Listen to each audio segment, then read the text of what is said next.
بسم اللہ الرحمن الرحیم۔ الحمد للہ وکفی وسلام علی عبادہ الذین اصطفی، اما بعد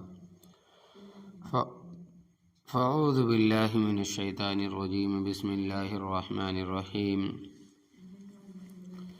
یہب لمن یشاء اناثا ویہب لمن یشاء الذکور، سبحان ربک رب العزۃ عما یصفون وسلام علی المرسلین والحمد للہ رب العالمین۔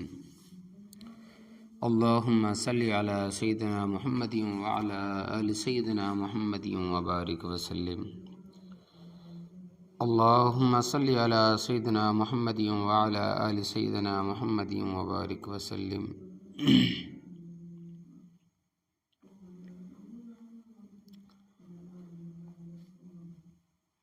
چند ابتدائی باتیں۔ فرماتے ہیں کہ اس سال رمضان المبارک میں اعتکاف کے دوران مستورات کے لیے کس عنوان کا انتخاب کیا جائے۔ پھر دل میں خیال آیا کہ عورت کی زندگی کے مختلف مراحل ہیں، ان کو سمجھایا جائے کہ ہر سٹیج، ہر سطح میں وہ ایک بہترین عورت کیسے بن سکتی ہے۔ مثلاً بہترین بیٹی کیسے بن سکتی ہے، بہترین شاگردہ کیسے بن سکتی ہے، پھر شادی کے بعد بہترین بیوی کیسے بن سکتی ہے، پھر اس کے بعد بہترین بہو کیسے بن سکتی ہے، پھر بہترین ماں کیسے بن سکتی ہے، بہترین ساس کیسے بن سکتی ہے، اور اللہ تبارک و تعالیٰ کی بہترین بندی کیسے بن سکتی ہے۔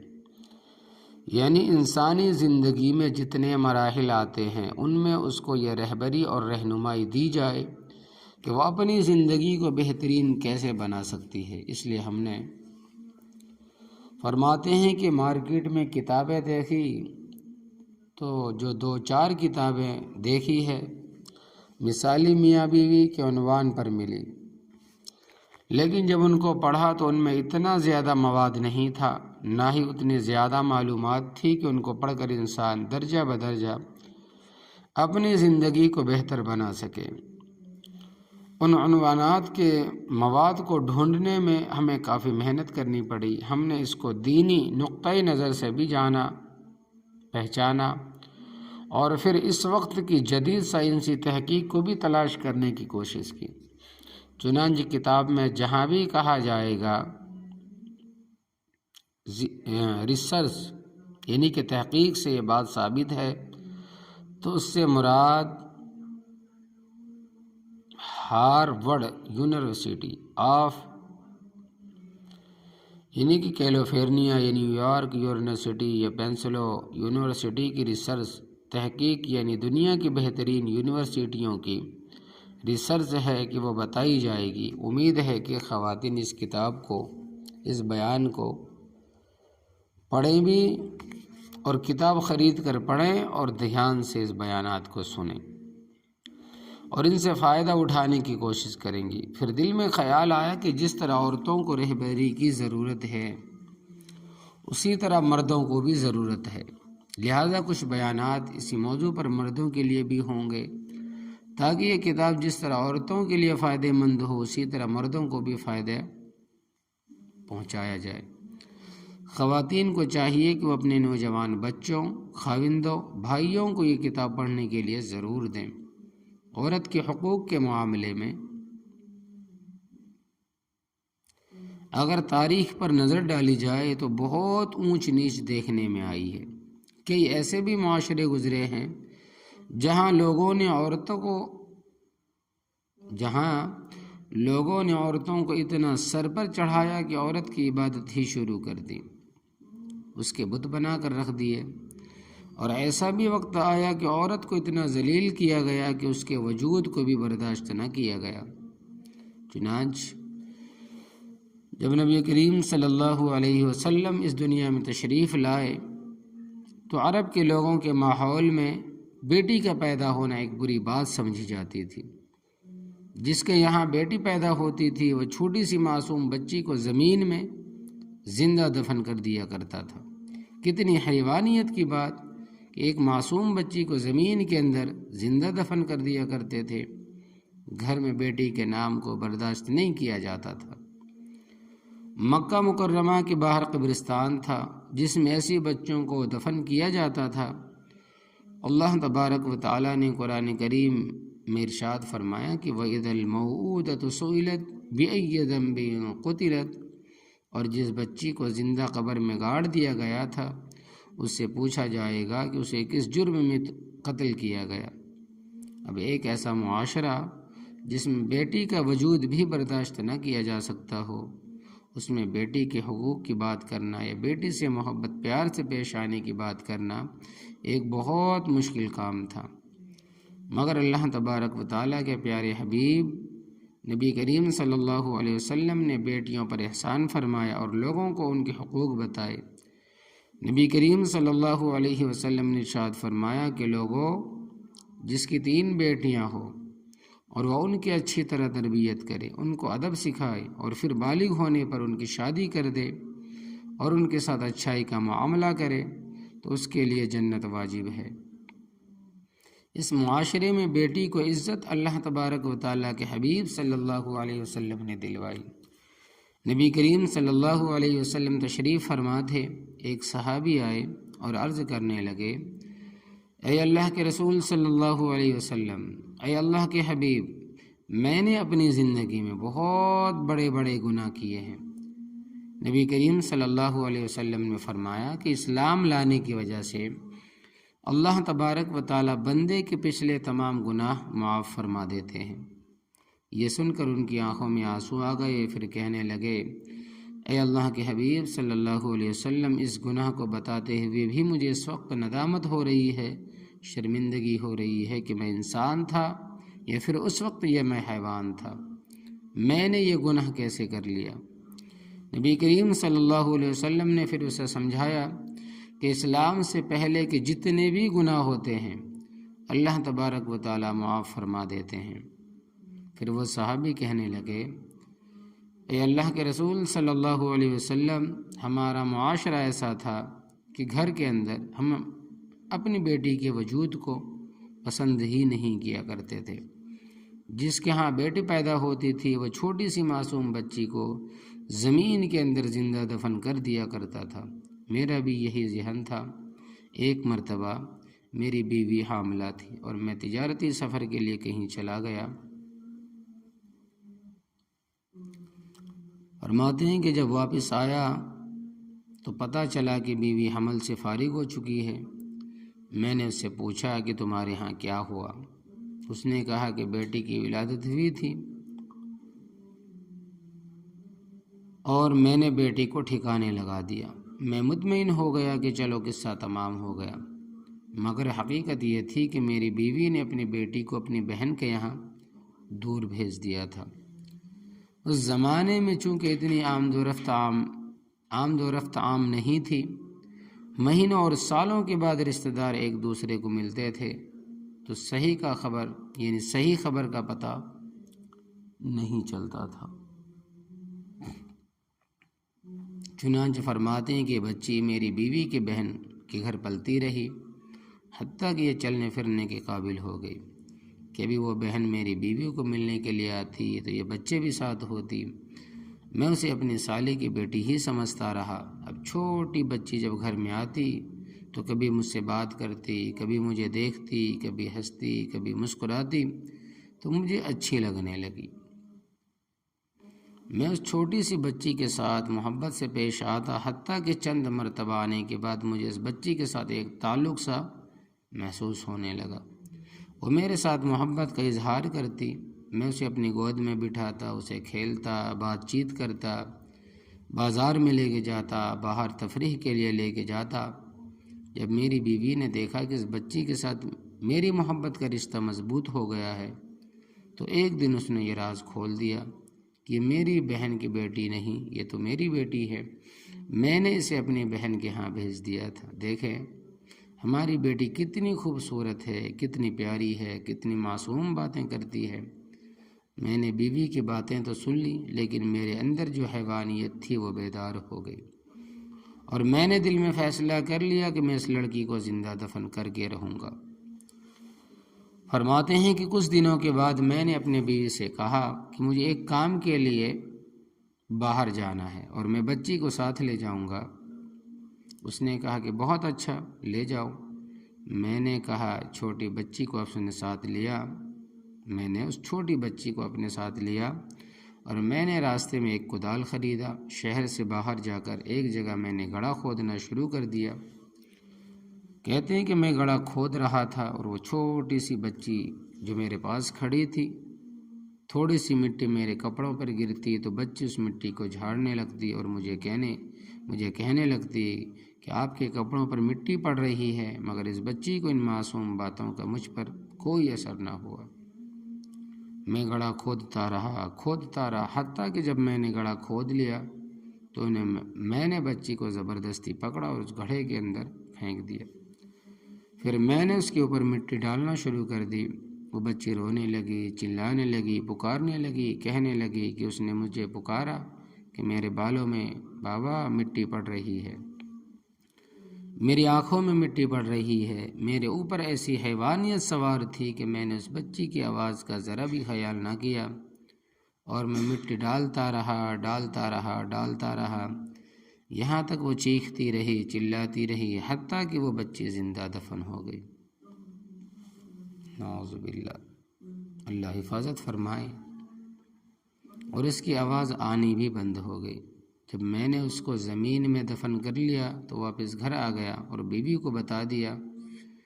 بیچاری بیوی کیا کہہ سکتی تھی، وہ سن کر خاموش ہو گئی۔ اے اللہ کے حبیب صلی اللہ علیہ وسلم، ایک زندگی کا وقت وہ بھی تھا کہ میں نے اپنے ہاتھوں سے اپنی زندہ بیٹی کو دفن کیا۔ پھر آپ تشریف لائے اور آپ نے آ کر ہمیں انسانیت سکھائی، دین سکھایا، اور آپ نے ہمیں چھوٹے بچوں کے ساتھ پیار اور محبت سے رہنا سکھایا۔ اب یہ جو میں نے اٹھائی ہوئی یہ بچی ہے، یہ میرے بھائی کی بیٹی ہے، میری اپنی کوئی بیٹی نہیں ہے، لیکن اب ہمارے دلوں میں چھوٹے بچوں کے ساتھ اتنی محبت ہے کہ میں اپنے بھائی کی بیٹی کو بھی اٹھاتا ہوں اور اس سے پیار کا اظہار کرتا ہوں۔ اللہ رب العزت کے پیارے محبوب صلی اللہ علیہ وسلم نے سمجھایا کہ بیٹی کا وجود اللہ تبارک و تعالیٰ کی رحمت ہوتی ہے۔ عام طور پر لوگوں کو دیکھا گیا ہے کہ بیٹی کی پیدائش پر خوشی کا اظہار کرتے اور بیٹی کی پیدائش پر ان کے چہروں پر سیاہی آ جاتی۔ حالانکہ معاملہ ایسا نہیں ہونا چاہیے۔ ضرور ہے کہ بیٹی کی پیدائش پر ماں باپ کو زیادہ تحفظ محسوس ہوتا ہے۔ ایک لڑکا پیدا ہو گیا، یہ بڑا ہوگا تو کاروبار کرے گا، نوکری کرے گا، کمائے گا، گھر کے افراد کے ساتھ تعاون کرے گا، اور یہ بیٹی پیدا ہوتی ہے تو عام طور پر یہی سمجھا جاتا ہے کہ پہلے نمبر تو یہ بچی ہے، کاروبار نہیں کر سکتی، اور اگر کرے بھی صحیح تب بھی اس کی حفاظت کا ساری زندگی مردوں کو ہی خیال رکھنا پڑے گا۔ پھر بیٹے کے پیدا ہونے سے انسان کی نسل آگے چلتی ہے، نام آگے چلتا ہے، اور بیٹی تو کسی دوسرے گھر کی زینت بنتی ہے۔ اس لیے لوگ بیٹی کی پیدائش پر زیادہ خوش ہوتے ہیں اور بیٹی کی پیدائش پر کم خوش ہوتے ہیں۔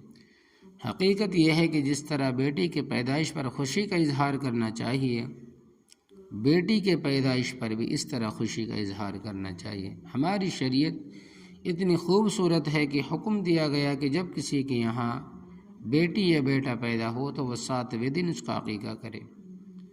یہ اللہ تبارک و تعالیٰ کے شکر کا اظہار ہے۔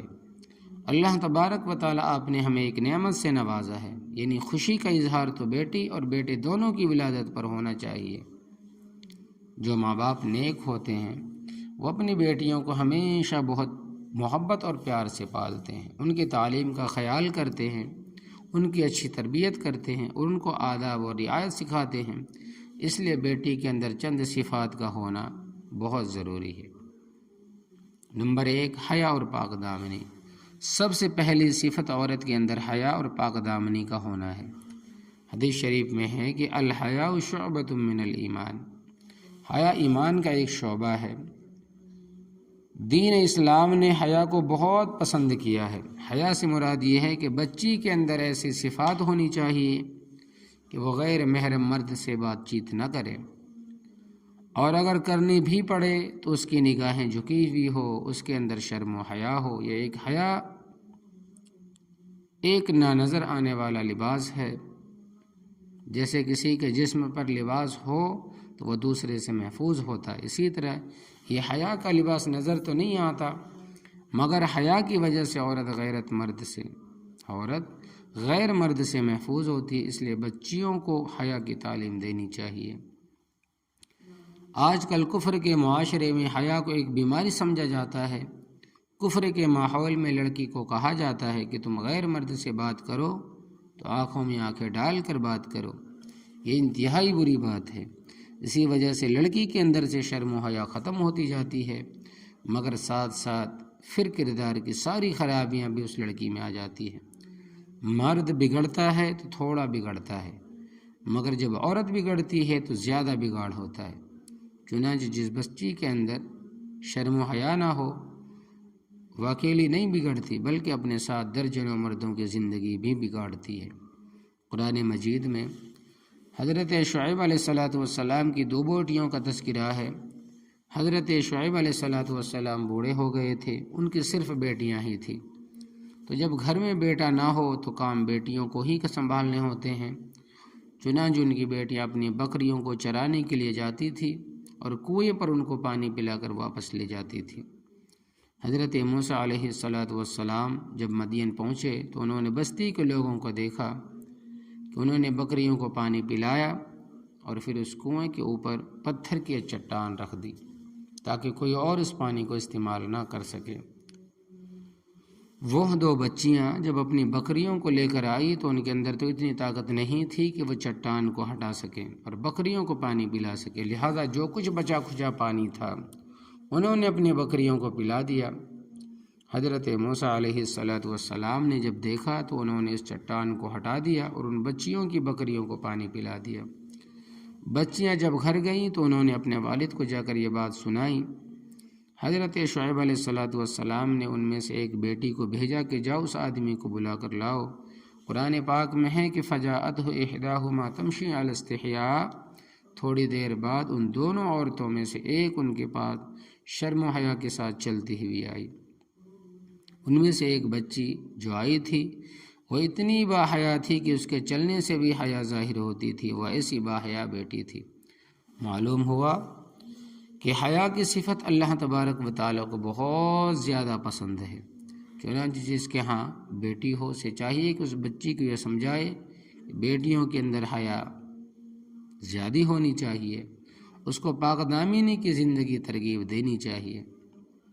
حضرت فاطمہ الزہرا رضی اللہ تعالیٰ عنہ کی حیا، اللہ کے پیارے حبیب صلی اللہ علیہ وسلم کی بیٹی سیدہ فاطمہ الزہرا رضی اللہ تعالیٰ عنہ جو خاتون جنت بنی، ان کے اندر اتنی حیا تھی کہ ایک مرتبہ نبی کریم صلی اللہ علیہ وسلم نے صحابہ سے پوچھا کہ عورت کے لیے کیا چیز بہتر ہے؟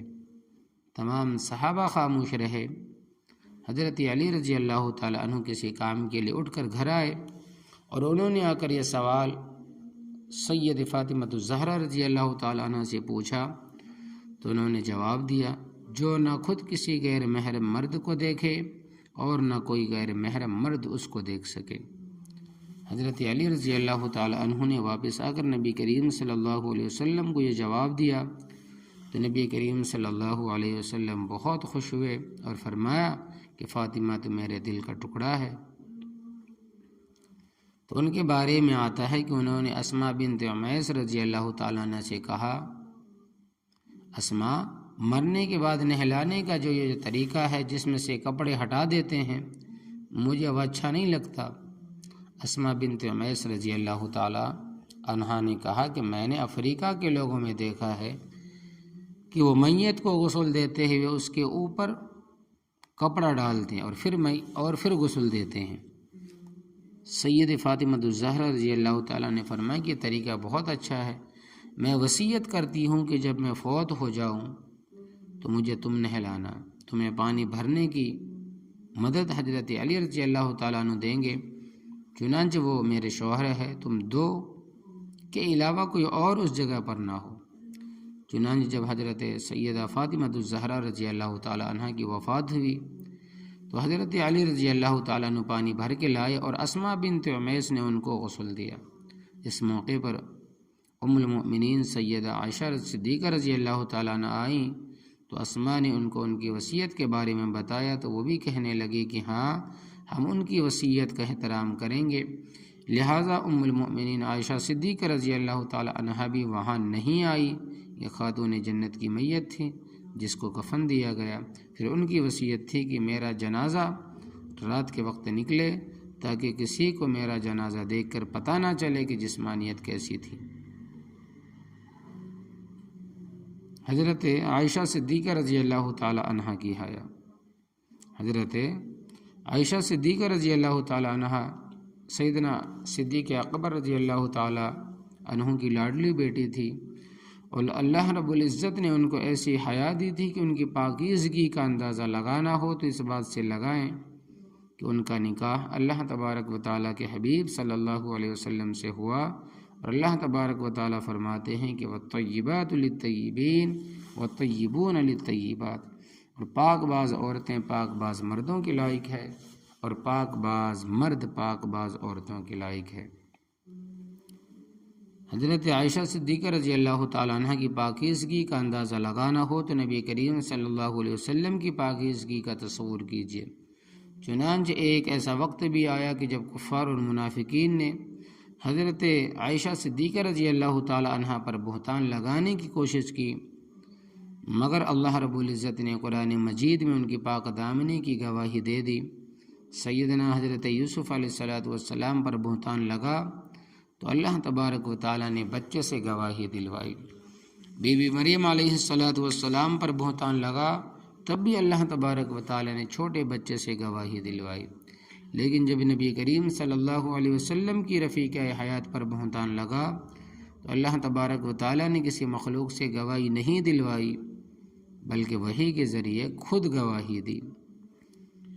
حضرت مریم علیہ السلام کے بارے میں قرآن مجید میں ہے کہ جب وہ جوان العمر ہو گئی اور گھر میں زندگی گزارنے لگی تو ایک دن انہوں نے غسل کرنے کے لیے گھر کی مشرقی جانب پانی کا انتظام کیا تاکہ غسل کر سکیں۔ اس وقت جب وہ پردے کے اندر تھیں تو اللہ تبارک و تعالیٰ نے حضرت جبرائیل علیہ السلام کو ایک بھرپور مرد کی شکل میں بھیجا۔ جب بی بی مریم علیہ السلام نے اچانک ایک مرد کو دیکھا تو کہنے لگی میں اللہ تبارک و تعالیٰ کی پناہ مانگتی ہوں۔ قالت انی اعوذ بالرحمن منک ان کنت تقیا، مریم نے کہا کہ میں تم سے خدا رحمان کی پناہ مانگتی ہوں، اگر تم میں خدا کا خوف ہے تو یہاں سے ہٹ جاؤ۔ حضرت مریم علیہ السلام کوئی آج کے دور کی بگڑی ہوئی بیگم نہیں تھی کہ غیر محرم کو دیکھتی تو مسکراہٹ سے استقبال کرتی۔ وہ پاکیزہ زندگی گزارنے والی پاک دامن عورت تھی۔ چنانچہ وہ گھبرا گئی کہ ایسے وقت میں ایک غیر مرد کہاں سے آ گیا۔ حضرت جبرائیل علیہ السلام نے جب دیکھا کہ بی بی مریم علیہ السلام گھبرا گئی ہیں تو انہوں نے کہا کہ قال انما انا رسول ربک لأہب لک غلاما زکیہ، فرشتے نے کہا میں تو تمہارے رب کا بھیجا ہوا فرشتہ ہوں اور اس لیے آیا ہوں تاکہ تمہیں ایک پاکیزہ لڑکا دوں۔ اب بی بی مریم علیہ السلام مطمئن ہونے کے بجائے مزید گھبرا گئیں کہ ایک تو مرد کو میں نے دیکھا اور دوسرا وہ مرد کہتا ہے کہ تمہارا بیٹا ہوگا، اور بیٹا تو ہو نہیں سکتا چونکہ بیٹے کا کوئی سبب موجود نہیں۔ تو انہوں نے فرمایا کہ قالت انا یکون لی غلام ولم یمسسنی بشر ولم اک بغیہ، مریم نے کہا کہ میرے لڑکا کیسے ہو جائے گا کہ جب کہ مجھے کسی بشر نے، کسی آدمی نے، کسی انسان نے چھوا تک نہیں، اور میں کوئی بدکار عورت بھی نہیں۔ حضرت مریم علیہ السلام جانتی تھیں کہ بچے ہونے کے سبب دو ہی ہوتے ہیں، یا تو نکاح کی وجہ سے یا پھر زنا کی وجہ سے بچہ ہوتا ہے، اور یہ دونوں اسباب موجود نہیں تھے۔ اس لیے انہوں نے کہا کہ میرا بیٹا کیسے ہو سکتا ہے، نہ تو میں نے نکاح کیا اور نہ میں نے زنا کیا۔ حضرت جبرائیل علیہ السلام نے جب یہ سنا تو انہوں نے کہا کذالک قال ربک هو علی حی ولنجعلہ آیۃ للناس ورحمۃ منا وکان امرا مقضیا، ایسا ہی ہو جائے گا، تمہارے رب نے فرمایا کہ یہ میرے لیے ایک معمولی بات ہے اور ہم یہ کام اس لیے کریں گے تاکہ اس لڑکے کے لوگوں کے لیے، اس لڑکے کو لوگوں کے لیے اپنی قدرت کی ایک نشانی بنائے اور اپنی طرف سے رحمت کا مظاہرہ کرے، اور یہ بات پوری طرح طے ہو چکی ہے۔ کذالک کا لفظ بی بی مریم علیہ السلام کی پاک دامنی کے اوپر ایک مہر ہے جو قرآن نے لگا دی۔ ہاں، بی بی مریم علیہ السلام آپ جو کہہ رہی ہیں کہ بالکل سچ کہہ رہی ہیں، یہ لفظ بی بی مریم علیہ السلام کی شان بیان کرتا ہے۔ اللہ تبارک و تعالیٰ ایسی بیٹیاں ہر کسی کو عطا فرمائے جو ایسی پاک دامنی کی زندگی گزارے کہ اللہ تبارک و تعالیٰ کے فرشتے بھی ان کی پاک دامنی کی گواہی دے۔ دوسری صفت بچی کے اندر نیکی کا شوق پیدا کرنا ہے، چنانچہ چھوٹی بچی کی شروع ہی سے تربیت ایسی کرنی چاہیے کہ اس کے اندر عبادت کا شوق بھر جائے۔ پھر اس بچی میں خدمت کا جذبہ پیدا کرنا چاہیے۔ اللہ تبارک و تعالیٰ نے مردوں کو عبادت کے ذریعے سے جنت دینی ہے اور عورتوں کو خدمت کے ذریعے سے جنت دینی ہے۔ چنانچہ حدیث مبارکہ میں ہے کہ رسول اللہ صلی اللہ علیہ وسلم نے فرمایا، اذا صلت المرأة خمسها وصامت شهرها وحفظت فرجها وأطاعت زوجها قيل لها ادخل الجنة من أي أبواب الجنة شئت۔ جب عورت 5 وقت کی نماز کی پابندی کرے، رمضان کے روزے رکھے، اپنی عفت کی حفاظت کرے، عزت کی حفاظت کرے اور اپنے خاوند کی اطاعت کرے، تو اس سے قیامت کے دن کہا جائے گا کہ تم جنت کے جس دروازے سے چاہو جنت کے اندر داخل ہو جاؤ۔ بچیوں کے اندر خدمت کا جذبہ پیدا کرنا چاہیے۔ ہم نے دیکھا ہے کہ چھوٹی بچیوں کے اندر فطری طور پر ہی یہ جذبہ موجود ہوتا ہے، بس اس کو تھوڑا درست سمت کی طرف رہنمائی کرنی پڑتی ہے۔ کئی مرتبہ گھر میں ہوتا ہوں تو دیکھتا ہوں کہ میری جو بچی ہے، فرماتے ہیں کہ وہ بچی میرے پاس آتی ہے اور کہتی ہے کہ ابو میں آپ کی مدد کر سکتی ہوں۔ چھوٹی سی بچی جس کی عمر 4 یا 5 سال ہے، اس کو بھی یہ پتہ ہے کہ مجھے مدد کرنی ہے اور مجھے کام کرنے میں، لہٰذا میں جو 1-2 گھنٹے بیٹھ کر پڑھ لیتا ہوں، مطالعہ کرتا ہوں یا کوئی مضمون لکھتا ہوں، تو اس دوران وہ باقاعدہ میرے پاس رہتی ہے اور میرے چھوٹے موٹے وہ بچی کام کرتی رہتی ہے۔ اللہ تبارک و تعالیٰ ان کی حفاظت عطا فرمائے۔ اللہ تبارک و تعالیٰ ایسی بچی کو تمام مسلمان کی بچیوں کو قبول عطا فرمائے۔ اور آگے جو چیز ہے وہ ہے پھر بچیوں کو استقامت سکھانی چاہیے کہ حالات کی اونچ نیچ جیسی بھی ہو وہ نیکی کے اوپر جمی رہے۔ سیدہ فاطمہ الزہرا رضی اللہ تعالیٰ عنہ اپنے گھر کے کام کاج خود کرتی تھیں، حتیٰ کہ ان کے ہاتھوں میں گٹے پڑ گئے تھے۔ پھر ایک چیز بچیوں کو اور سکھانی چاہیے جس کو کہتے ہیں زہد فی الدنیا، یہ صفت ان میں پیدا کرنا ضروری ہے، ورنہ بچی جب دنیا کی چمک دمک کو دیکھتی ہے تو پھر اسی میں گم ہو جاتی ہے۔ فطری طور پر اس کے دل میں سونے چاندی کی اور مال کی محبت ہوتی ہے۔ کسی بھی عورت کو اگر کہیں کہ ہم آپ کے جسم میں کیل گاڑ دیں تو وہ پریشان ہو جائے گا۔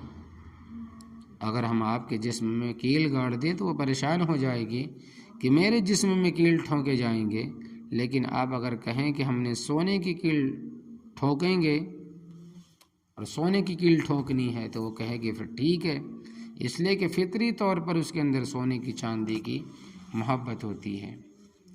آگے جو چیز ہے وہ یہ ہے کہ بچی کی تعلیم کا بہت خیال رکھنا چاہیے تاکہ وہ بچی پڑھ لکھ کر سمجھدار بن کر زندگی گزار سکے۔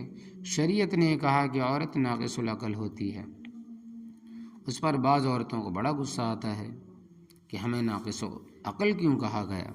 بھئی اس کی حقیقت کو سمجھنے کی کوشش کرے کہ ناقص العقل سے مراد یہ نہیں کہ ان کے پاس ذہن نہیں ہوتا، دماغ نہیں ہوتا، عقل نہیں ہوتی، بلکہ ان کے پاس بہت ذہن ہوتا ہے، بہت عقل ہوتی ہے۔ اس لیے ایک بھائی اور ایک بہن مل کر قرآن حفظ کرنا شروع کر دے تو ہمارا تجربہ ہے کہ بہن پہلے مکمل کر لیتی ہے اور بھائی بعد میں مکمل کرتا ہے، کیونکہ بھائی کے اندر لاپرواہی ہوتی ہے تو اس میں کوئی شک نہیں کہ عورتیں بہت ذہین ہوتی ہیں، مگر ان کے اندر ایک کمزوری ہوتی ہے، وہ جذبات کے اندر بہہ جاتی ہے، جذباتی طور پر بلیک میل دھمکیوں سے خوف زدہ ہو جاتی ہے، ان کی قوت فیصلہ بہت کمزور ہو جاتی ہے، وہ ہمیشہ جذباتی فیصلے کرتی ہے اور الٹے سیدھے فیصلے کر جاتی ہے۔ اسی لیے شریعت نے کہا کہ عورت ناقص العقل ہوتی ہے۔ عورتیں خود بھی اس بات کو تسلیم کرتی ہے، مانتی ہے۔ واقعی ہمارے فیصلے ایسے ہی ہوتے ہیں۔ اگر کسی سے خوش ہوتی ہے تو ان کا دل چاہتا ہے کہ ساری دنیا میں کوئی اور نہ ہو، بس ایک یہ انسان ہو جو زمین کے اوپر چل رہا ہو، اور اگر اسی سے تھوڑی دیر میں خفا ہوں گی تو کہے گی بس یہ بندہ میرے سامنے ابھی کے ابھی زمین کے اندر دفن ہو جائے، مجھے اس کا وجود برداشت نہیں ہوتا۔ تو یہ جذباتی فیصلے ہیں جس کی وجہ سے ان کو ناقص العقل کہا گیا ہے، ورنہ بچیاں پڑھائی لکھائی میں بہت سمجھدار ہوتی ہے اور اچھی گریڈ لیتی ہے، ڈاکٹر بنتی ہے، انجینئر بنتی ہے، عالمہ بنتی ہے، ان کے ذہانت سے کسی کو اختلاف نہیں ہے۔ اور آگے جو چیز ہے وہ ہے غمگساری۔ پھر بچی کے اندر غمگساری کی صفت کو پیدا کرنا چاہیے تاکہ وہ دوسروں کے غم میں ان کے ساتھ شریک ہو۔ ماں، بہن، بھائی، شوہر سب کے غم کو اپنا غم سمجھے۔ سائنسی تحقیق کے مطابق اگر کوئی بچی چاہتی ہے کہ وہ اچھی بیٹی بنے تو ماہر نفسیات کہتے ہیں کہ لڑکی کو چاہیے کہ ایک فہرست بنائیں کہ وہ اپنے ماں باپ کو خوش کرنے کے لیے کیا کر رہی ہے۔ اس طرح اس کو پتہ چل جائے گا کہ وہ کچھ کر رہی ہے یا کچھ بھی نہیں کر رہی۔ اسی طرح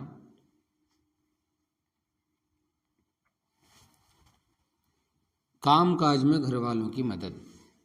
پھر کئی مرتبہ بچی جب بڑی ہوتی ہے تو اسے بھائی کے ساتھ کوئی مسئلہ یا ماں کے ساتھ کوئی مسئلہ بھی ہو جاتا ہے، تو چاہیے کہ ایسے مسئلے کو جلدی حل کر لیا جائے۔ بچی کو چاہیے کہ گھر کے جتنے بھی افراد ہیں ان کے ساتھ زیادہ وقت گزارے، گھر کے کاموں میں مدد کرے، کھانا بنانے میں، گھر کی صفائی میں، کپڑوں کے دھونے میں، استری کرنے میں اپنی ماں کی مدد کرے۔ یہ نہیں کہ جو گھر کے روز مرہ کے کام ہوتے ہیں ان کو کرنے میں کوئی عار محسوس نہ کرے، کوئی شرم محسوس نہ کرے۔ بیٹی کو یہ بھی چاہیے کہ اپنی خیال ضرور رکھے، صاف ستھری رہے، صاف ستھرے کپڑے پہنے، اپنے آپ کو اس طرح بالکل نظر انداز نہ کر دینا کہ بالوں میں کنگھی نہیں کی، کپڑے نہیں بدلے، جسم سے بو آ رہی ہے تو اس سے ماں باپ سمجھتے ہیں کہ شاید ہماری بیٹی بیمار ہو گئی، پھر ماں باپ پریشان ہوتے ہیں۔ لہٰذا یہ بھی بچی کی ذمہ داری ہے کہ وہ نہائے، صاف ستھرے کپڑے پہنے، اپنی خیال رکھے تاکہ اس کے ماں باپ اس سے خوش رہیں۔ ہماری بچی متوازن زندگی گزار رہی ہے۔ کنواری بچی کو اگر بننا سنورنا بھی ہو تو اس کو بہت ہلکا میک اپ کرنا چاہیے، اتنا ہلکا کہ دیکھنے والوں کو پتہ بھی نہ چلے۔ اس کو ہلکا پھلکا بناؤ سنگار کہتے ہیں، نیچرل میک اپ۔ نوجوان بچوں کے لیے یہ زیادہ مناسب رہتا ہے۔ اسی طرح جب ماں باپ کوئی بات کہیں تو بچی کی ذمہ داری ہے کہ وہ اس بات کو توجہ کے ساتھ سنیں، پھر بچیوں کے ذمے جو کام لگے وہ محنت سے اس کام کو کرے۔ مثلا ماں باپ نے اسکول بھیجا تو وہاں اچھے گریڈ لینے کی کوشش کرے۔ اگر گھر کے اندر کوئی مسئلہ ہو تو بیٹی کو چاہیے کہ وہ اس مسئلے کے بارے میں ماں باپ کے ساتھ گفتگو کرے، اپنی دوستوں کے ساتھ اس بارے میں بات چیت نہ کرے۔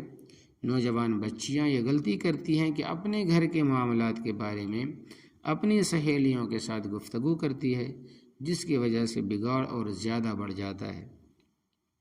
پھر بچی کی ذمہ داری یہ بھی ہوتی ہے کہ ہمیشہ سچ بولیں۔ بچی کو ماں باپ کے ساتھ دیانتدار ہونا چاہیے اور ہمیشہ ماں باپ کے سامنے سچ بولنا چاہیے۔ جو بچی ماں باپ کے سامنے جھوٹ بولنا شروع کرتی ہے یہ اس کے بگاڑ کا پہلا قدم ہوتا ہے۔ لہذا جو بھی بات ہو اپنے ماں باپ کے سامنے ہمیشہ سچ بات کر دینی چاہیے۔ اور اس سے آگے یہ کہ ہمیشہ اپنے والدین پر بھروسہ کرنا چاہیے، وہ ان کی عزت بھی کرنی چاہیے۔ اپنے ماں باپ کو باقی کاموں پر ترجیح دینی چاہیے۔ اگر بچی کسی وجہ سے پریشان ہے تو اس کو چاہیے کہ وہ اپنی حالت اپنے ماں باپ کو بتائے، اور جب اس کی حالت ٹھیک ہو جاتی ہے تو ماں باپ کو بتا دے کہ بھئی اب میں ٹھیک ہوں۔ پھر نوجوان بچی کو چاہیے کہ جیسے ماں باپ بیٹی کے لیے تحائف لاتے ہیں اسی طرح بچی بھی چھوٹے چھوٹے تحفے اپنے ماں باپ اور اپنی بہنوں وغیرہ کو لا کر دے۔ اس سے محبت کا اظہار ہوتا ہے اور محبت کا رشتہ اور زیادہ مضبوط ہوتا ہے۔ اسی طرح والدین کے رشتہ داروں سے اچھے تعلقات۔ نوجوان بیٹی کو چاہیے کہ اپنی دادا دادی نانا نانی کو فون کرتی رہے، اس سے بھی اس کے اپنے ماں باپ زیادہ خوش ہوتے ہیں۔ زندگی کے جتنے بڑے مسائل ہیں، بچی کو چاہیے کہ ان میں کبھی بھی خود فیصلہ نہ کرے، بلکہ ہمیشہ اپنے ماں باپ کے ساتھ مل کر فیصلہ کرے۔ پھر جوان بیٹی کو چاہیے کہ اپنے بچپن کی باتیں اور بچپن کی یادیں وقتاً فوقتاً بیان کرتی رہے۔ ماں باپ ایسی یادوں کو سن کر بڑا خوش ہوتے ہیں۔ آگے گھرداری کے جو اصول ہے، اس کو چاہیے کہ اپنی ماں سے گھرداری کی باتیں سیکھے۔ انسان کو کام خود بخود نہیں آتا، کوئی سکھاتا ہے تو پھر کام کرنا آتا ہے۔ اسی طرح جو اچھا کھانا پکانے کا ہنر ہے وہ بھی اپنی امی سے سیکھنے چاہیے۔ یہ بہت بڑا ہنر ہے اچھا کھانا پکانا۔ بیٹی اپنی تمام سہیلیوں کا تعارف اپنے والدہ سے ضرور کروائے، تاکہ والدہ کو پتہ چلے کہ اس کی سہیلیاں کون کون ہیں، کیسی ہے۔ ہم نے دیکھا ہے کہ جوان لڑکے لڑکیاں اپنے دوستوں کا تعارف اپنے والدین سے کرواتے ہیں، حجاب محسوس کرتے ہیں۔ ان کو یہ کام مشکل محسوس ہوتا ہے، وہ سمجھتے ہیں کہ ہم نئی نسل ہے اور ہمارے ماں باپ تو پرانے زمانے کے لوگ ہیں، ہم ان کا تعارف کیا کروائیں۔ چنانچہ ایک صاحب اسکول ٹیچر تھے۔ ایک دن ان کے والد گاؤں سے ان کو ملنے اسکول آ گئے۔ اب ٹیچر صاحب نے جب دیکھا کہ ان کے والد نے زور سے دروازہ کھولا ہے تو کہتے ہیں کہ، اور اسی طرح اس سے پہلے کی جو بات ہے وہ یہ ہے کہ ٹیچر صاحب نے دور سے دیکھ لیا کہ میرے والد صاحب آئے ہیں۔ انہوں نے تہبند باندھا ہوا تھا، اور شہر کے ماحول میں تہبند باندھنا ذرا عیب سا لگتا ہے، اس لیے ٹیچر صاحب کو برا محسوس ہوا۔ اس حالت میں میرے والد صاحب آئیں گے تو کلاس کے لڑکے کیا کہیں گے؟ جو استاد صاحب ہے، جو ٹیچر ہے، کتنے نچلے خاندان سے تعلق رکھتے ہیں، پتہ چل جائے گا۔ چنانچہ جب ان کے والد صاحب کلاس میں آئے تو ٹیچر نے لڑکوں کو پہلے ہی بتا دیا کہ میرے والد کے دوست آئے ہیں اور میں ان سے ملنے لگا ہوں۔ اللہ کی شان کی ان کی یہ بات ان کے والد نے سن لی۔ اس نے میرا تعارف یہ کروایا ہے کہ میرے والد کے دوست ملنے کے لیے آئے ہیں۔ والد صاحب بھی جرأت والے تھے، انہوں نے کلاس کے بچوں سے کہا کہ بچوں یہ ٹھیک کہہ رہے ہیں، مگر میں ان کے والد کا دوست نہیں بلکہ ان کی والدہ کا دوست ہوں۔ میں ان کے والد کا دوست نہیں بلکہ ان کی والدہ کا دوست ہوں۔ کبھی کبھی بڑی عمر کی بچی اور ماں کے درمیان کا تعلق بہت خراب ہو جاتا ہے، تو ماں بیٹی کے تعلق بہتر بنانے والے 10 اصول ہیں۔ نمبر 1، جب بھی ماں بیٹی کا رشتہ خراب ہو، مناسب ملن جلن اچھا نہ ہو، مناسبت اچھی نہ ہو، تو بیٹی کو چاہیے کہ وہ اپنی ماں سے اپنا تعلق ٹھیک کرنے میں پہل کرے، وہ خود ماں کو منائے۔ ماں کی ذمہ داری نہیں ہے کہ وہ بیٹی کو منائے، بلکہ بیٹی کی یہ ذمہ داری ہے کہ وہ اپنے والدہ کو خوش کرے۔ پھر نمبر 2، یہ ذہن میں مت رکھیں کہ والدہ تبدیل ہوں گی، والدہ کا جو برتاؤ ہے وہ تو وہی رہے گا، لیکن بیٹی کو بدلنا پڑے گا۔ نمبر 3، پھر تیسرا اصول یہ ہے کہ ماں سے حقیقت پسندانہ توقعات رکھیں۔ چوتھا اصول، کوئی بھی صورتحال ہو، بیٹی کو اپنی ماں سے بات چیت کبھی بھی بند نہیں کرنی چاہیے۔ بدترین حالات میں بھی بیٹی کی ماں سے بات چیت رہنی چاہیے۔ پانچواں اصول، بیٹی کو چاہیے کہ ماں باپ کی باتوں کو توجہ کے ساتھ سنیں۔ چھٹا اصول، اگر کوئی گڑبڑ ہو گئی ہے تو اس کو بہت جلدی ٹھیک کر لینا چاہیے۔ نمبر 7، پھر بیٹی کو چاہیے کہ وہ سوچے کہ ماں اسے کیوں ایسا کہہ رہی ہے، اپنے آپ کو اس کی جگہ پر تصور کر کے سوچے تو بات سمجھ آئے گی کہ والدہ یہ بات کیوں کہہ رہی ہے۔ نمبر 8، پھر بیٹی کے اندر ایک صفت یہ ہونی چاہیے، اگر کسی نے نظر انداز کر دیا یا کوئی ایسی بات کر دی جس سے تکلیف ہوئی ہے تو ہمیشہ معاف کرنا سیکھے۔ نمبر 9 اصول یہ ہے کہ ماں بیٹی کا تعلق جس بات سے خراب ہوتا ہے وہ یہ ہے کہ بات چیت کے دوران یہ بچیاں ہمیشہ پرانی باتیں نکال لاتی ہیں۔ اس کو کہتے ہیں کہ گڑے مردے اکھاڑنا۔ میاں بیوی کے معاملے میں بھی ایسا ہوتا ہے۔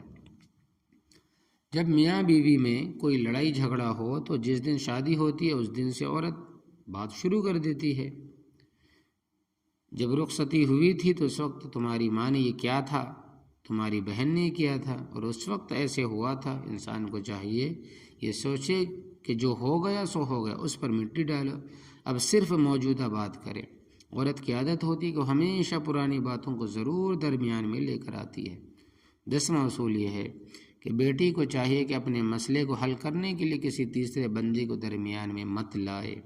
اپنا رشتہ اپنے ماں باپ کے ساتھ، بہن بھائیوں کے ساتھ خود ٹھیک رکھے، اس میں کسی تیسرے بندے کو لانے کی ضرورت نہیں ہے۔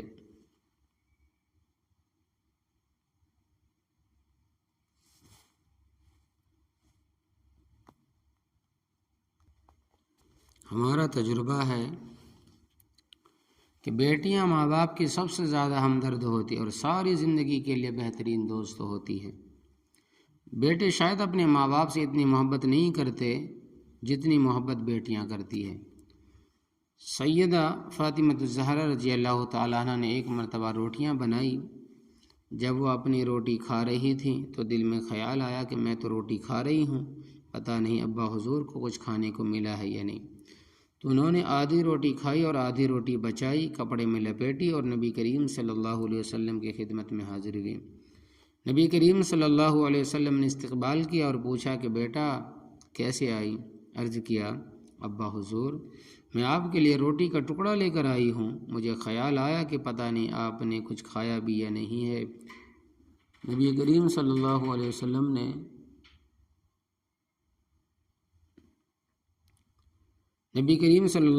نے وہ روٹی کا ٹکڑا لیا اور اس میں سے ایک لقمہ لے کر اپنے منہ میں ڈالا اور فرمایا فاطمہ قسم ہے اس ذات کے جس کے قبضے میں میری جان ہے، آج 3 دن گزر گئے میرے منہ میں روٹی کا کوئی لقمہ نہیں گیا۔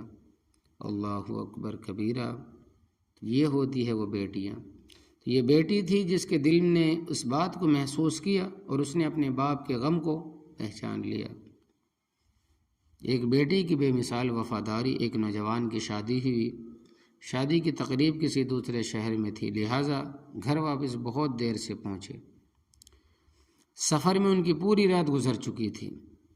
اب جب یہ اپنے گھر پہنچے تو عام طور پر نوجوان تو یہی سمجھتے ہیں کہ شادی کی پہلی رات میاں بیوی کے آپس میں محبت پیار کی رات ہوتی ہے، لہذا نوجوان نے اپنی بیوی سے کہا کہ رات تو ساری گزر گئی، اب صبح اٹھ کر 8 بجے کے قریب لوگ ہمارے گھر آنا شروع ہو جائیں گے، مگر ہم صبح 8 بجے کے بجائے 10 بجے اٹھیں گے۔ اگر کسی ملنے والے نے آ کر دروازہ کھٹکھٹایا تو تب بھی ہم دروازہ نہیں کھولیں گے۔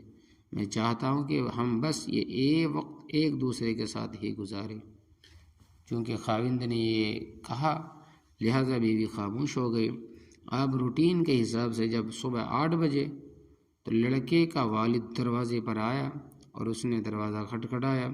کمرے میں کیمرہ لگا ہوا تھا اور اسکرین پر دونوں میاں بیوی دیکھ رہے تھے۔ والد کھڑا گھنٹی بجا رہا ہے۔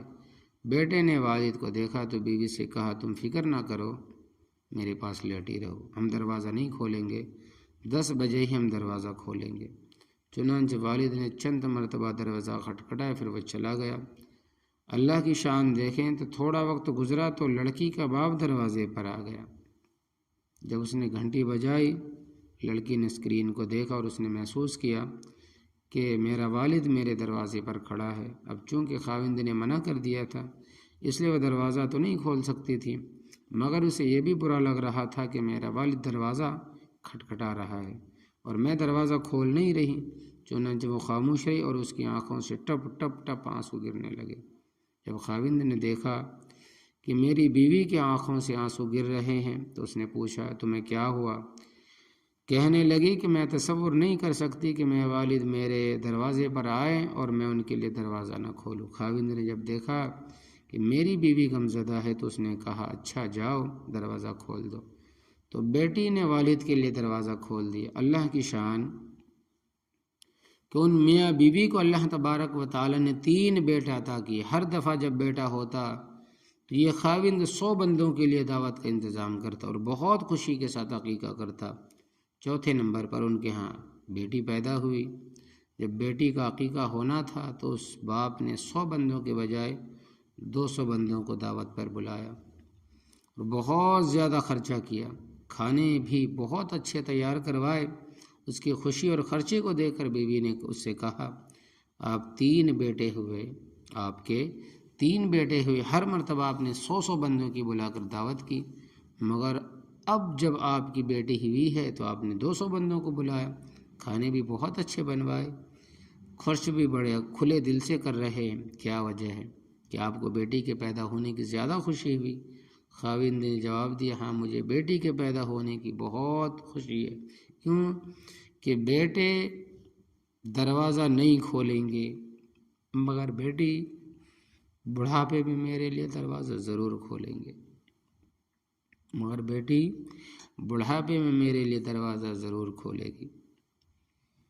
اللہ تبارک و تعالی ہماری تمام امت مسلمہ کی بیٹیوں کو نیکی پر استقامت عطا فرمائے اور انہیں اپنی مقبول بندیوں میں شامل عطا فرمائے، آمین۔ وآخر دعوانا الحمد للہ رب العالمین برحمتہ۔